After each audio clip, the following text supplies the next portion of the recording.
matanka 300 amafuta akubwera kuchokera kunja, 200 from Tanzania, 100 akuchokera ku Beira.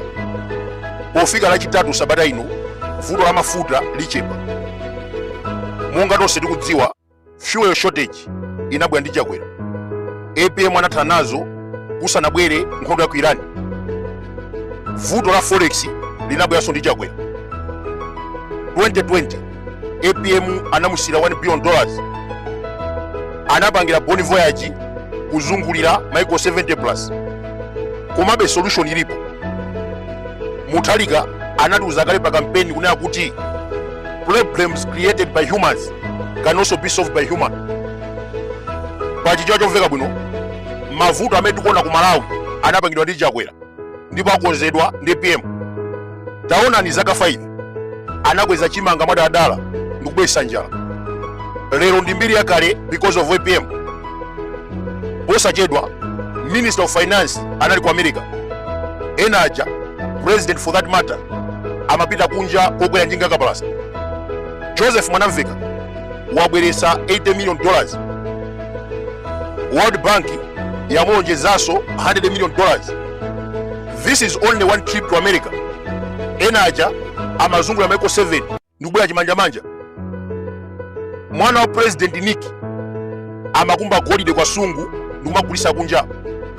Koma lero boma la Malawi lapeza $78 million kuchokera ku business yomwe. Ameneyu ndi golide wochokera ku small miners. Tawamva anyamata kongresi akunena kuti, and that is propaganda, akunena ma social media kuti golide amene boma la Malawi lagulisa akuchokera ku reserve. That is a lie. Reserve is intact. Kuli golide ndalama zoposa $61 million. APM sanagulise golide amene. Golide amene agulisidwa akuchokera ku small miners.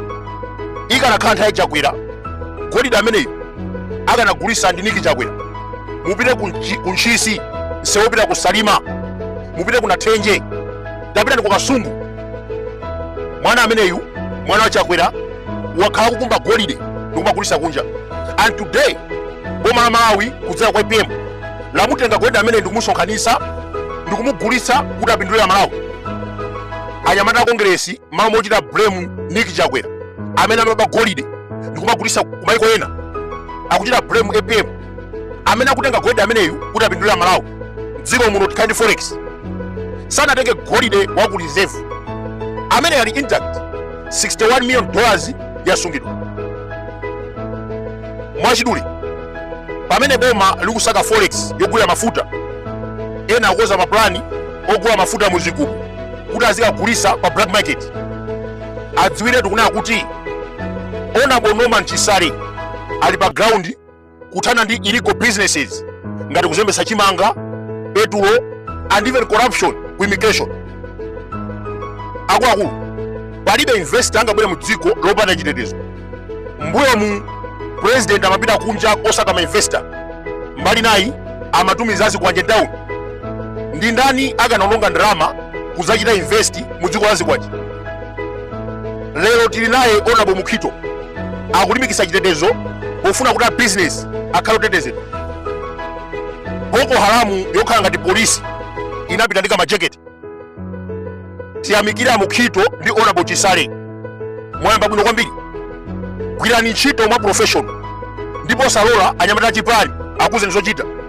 Chifukwa nthawi zambiri amene amasokoneza ndi anyamata achipani amadzitenga kuti ayi ife ndaboma, we can do whatever we want.